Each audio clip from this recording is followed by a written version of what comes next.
Assalamualaikum warahmatullahi wabarakatuh.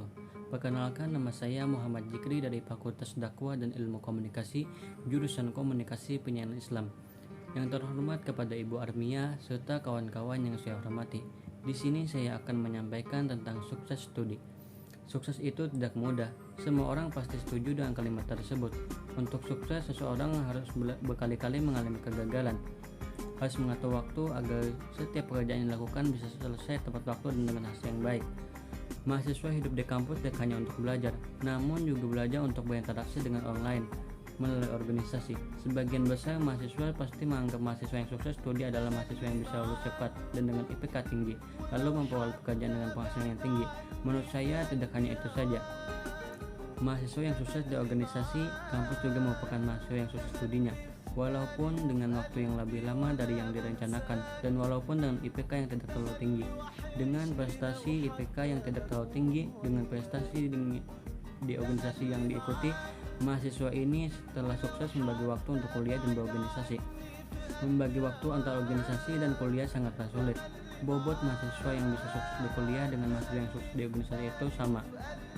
Belajar bagi para siswa hingga mahasiswa adalah sebuah kewajiban, sebagaimana merupakan sebutan yang amat agung, julukan yang memiliki arti penting. Mahasiswa mempunyai tugas dan peranan penting dalam kemajuan bangsa ini. Karena mahasiswa merupakan agen perubahan untuk bangsanya, maka kita sebagai mahasiswa dituntut untuk selalu aktif dalam belajar maupun berorganisasi. Dengan belajar kita akan mempunyai ilmu pengetahuan sebagai acuan atau dasar atas segala tindakan. Pelajaran yang baik tentunya harus belajar yang baik. Belajar yang baik adalah belajar yang menghasilkan peningkatan pengetahuan, prestasi, sikap, dan atau keterampilannya. Agar proses belajar tidak membosankan, kita memerlukan beberapa cara. Cara belajar yang menyenangkan dan efektif untuk diri kita yaitu buat suasana belajar menjadi nyaman. Yang perlu kita lakukan pertama adalah bagaimana cara membangun suasana belajar yang nyaman. Ada banyak cara yang dapat kita oleh untuk membuat mood belajar kita itu muncul. Di antaranya kita bisa belajar di tempat-tempat yang misalnya di taman atau di pinggir danau atau di ruangan ber-AC. Merangkum pokok pembelajaran. Dalam belajar diperlukan mencatat pokok-pokok pembelajaran. Kenapa? Karena jika kita membaca suatu buku maka akan butuh waktu yang sangat lama untuk menyelesaikan. Untuk itu ambillah intisari dari buku tersebut.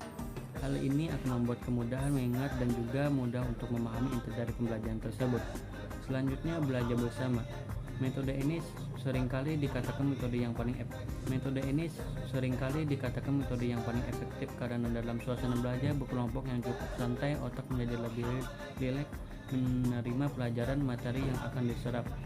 Selain itu, hal-hal yang belum diketahui akan lebih mudah diselesaikan dengan pekerjaan sama. Maka sangat dianjurkan untuk belajar bersama untuk menghadapi ujian. Yang selanjutnya, belajar dengan praktik. Belajar sambil praktek adalah hal yang sangat efektif. Ya, cara belajar ini juga akan membuat kita tidak merasa bosan. Misalnya seperti mata kuliah ilmu komunikasi yang saat ini kita pelajari, yaitu public speaking. Kita bisa belajar sambil mengasah kemampuan kita dalam hal berbicara kepada orang lain. Dengan itu, kita bisa membuat sebuah acara belajar menjadi lebih asik.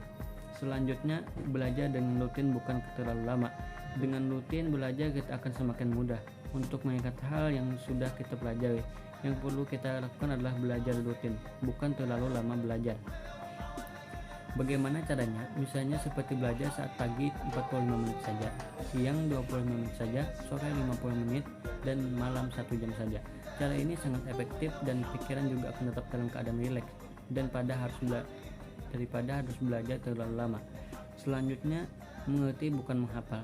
Ya, hal yang paling sering dilakukan oleh siswa atau mahasiswa ketika ingin menghadapi ujian adalah menghafal. Sebenarnya tidak salah, cuma kurang efektif. Untuk lebih efektifnya adalah mengerti teorinya, maka dengan sendiri akan kita ingat ketika ujian.